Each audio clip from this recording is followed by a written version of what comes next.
Hello and welcome to this week's video regarding interpersonal relationships and interpersonal communication. Before we get started, let's take a look at this week's deliverables. The first is the quiz for the week, followed by the discussion board, and don't forget your persuasive speech is due at the end of the week. What is interpersonal communication? Well, essentially, this covers all of the communication you have with other people. Who are the people we talk to every day? We communicate with acquaintances. We have acquaintances who we do meet every day. We probably know their names, but our interactions are limited. They may be bank tellers, restaurant servers, store clerks, a fellow fan sitting next to us at the game. We also have acquaintances online. On social media, most of our friends are really acquaintances. The text defines friends as people with whom we have voluntarily negotiated a more personal relationship. This sounds quite antiseptic. I like to think of friends as those who, by mutual liking, we've decided to get to know each other better. We've also decided friends are people we will disclose more personal information with. We'll discuss more about that a bit later. The final group of people we talk with and communicate with are intimates. These are close personal friends. These are people we trust with our most confidential information. According to the text, in 2006, only 57% of people reported having at least one intimate relationship beyond family members. Oxford notes, we may have hundreds of Facebook friends, but the number of truly close friends is very small. Trust is a huge factor in intimate relationships. When trust is broken, friendships can be lost. Betraying the trust of a friend is a deal breaker. Friendships and intimate relationships are built on disclosure. There are two models of disclosure in your book, the social penetration theory and the Johari window. Let's look at social penetration model first. This model's been referred to as the onion model. This is because as we disclose more information to others, we share more deeply and allow people to get closer to our core. This is similar to how you can get close to the core of an onion by peeling it. You can see the levels of superficial, intimate, and personal as you approach the core. The Johari window is another approach to the concept of self-disclosure. In this model, you will see there are things that we know and others know. This is your open pane. This part of you is like an open book. There's information we choose not to share with others, and that is our secret pane. This is the confidential information that we don't choose to share with the other person, at least at this stage of the relationship. The blind pane is something that is not known to you, but is known to others, like that kick me sign on your back. The unknown pane is what neither you know nor the other person knows. This may be how you would react in an emergency, or if this relationship will be a lasting one. Our windows change with each relationship. People we are closer to results in a larger open pane and a smaller secret pane. And the other panes will change as well as we go through life and meet other people. Let's talk a bit about sharing personal information. As we are all aware, sharing this type of information is risky. There are people waiting in the tangible world and online to get access to this information and get something for it in return. This equals loss for you.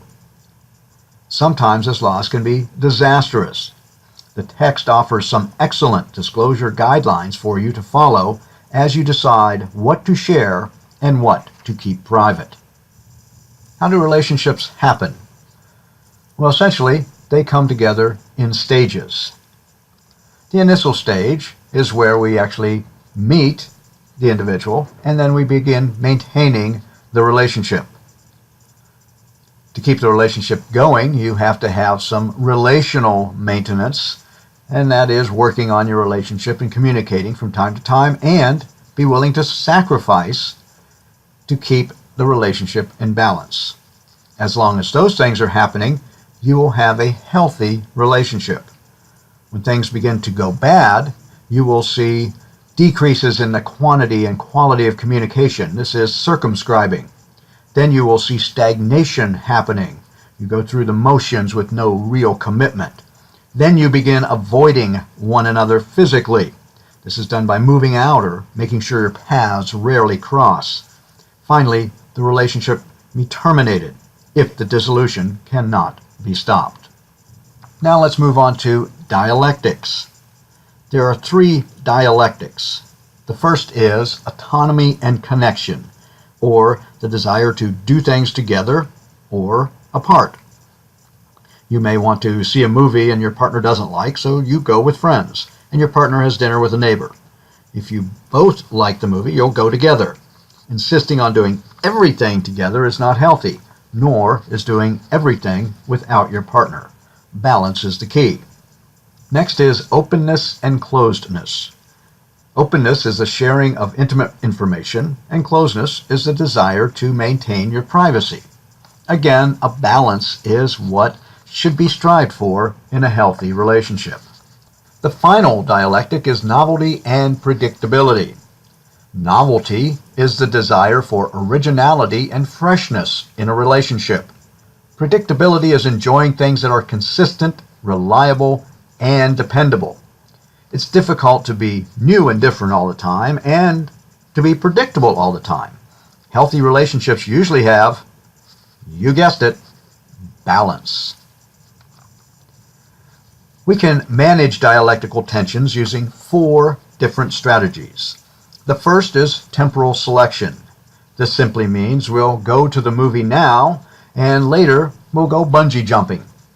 You can maintain a relationship by doing different things at different times to keep a balance between what each partner likes to do. The next management technique is topical segmentation. This means you'll discuss certain topics but keep others out of bounds. Perhaps political perspectives are not something you'd share, so you agree not to talk politics.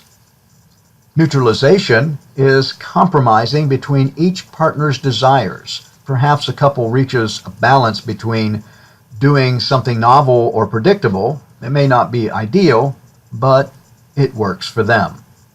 Finally, there's reframing. This means one partner changes or reframes the opposing desire so it no longer seems so contradictory in nature. You may look at the concept of autonomy and connection and feel your partner is more autonomous. However, when you do detail it, you find that there are plenty of times when you were autonomous as well. There you have the concept of dialectics and how you can manage them using 4 different techniques. Now let's take a look at conflict and effective ways that you can approach conflict. There are 5 styles of managing conflict. They are avoiding, accommodating, competing, compromising, and collaboration. And we're going to look at each of them in a bit more detail. The first style is to avoid conflict. When we see it, we ignore it and hope it will go away. Unfortunately, the downfall is we're going to have to deal with the issue later on.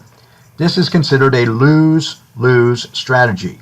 You lose and they lose because the issue never gets resolved and it keeps coming back. The next style is accommodating. This is giving up your interest to the other person. It's unassertive cooperation. This is a you lose, they win strategy. Competing is the third approach. This is a win at all cost strategy. You go all out to crush your opponent. This is a you win, they lose strategy. And it's great in sports, but it's terrible in relationships. This is a strategy that most people will try at some point to get what they want. The fourth strategy is compromise. Some people believe this is the best strategy, but is actually a lose-lose strategy, where both partners give up something to attain a short-term solution. This could be giving up a trip to see your family so your partner can go see their family. And later on you may get something else, but the value may or may not be the same, as the underlying issue is never really resolved. The final strategy is collaborating. This strategy is where you work together for a long-lasting solution to the issue. It takes longer, but in the end is a win-win for both parties. This is what we should all strive for as solutions to our conflicts. There you have the 5 strategies of managing conflict. For one of the discussion questions, you will take the Conflict Management Style Survey and determine your preferred style. You will note if it's a positive style and what you may want to do to change it if it's not. That's a look at interpersonal relationships and communication. Remember to submit your quiz for the week, post to the discussion board, and submit your persuasive speech by the end of the week. As always, let me know if you have any questions, and I will see you online.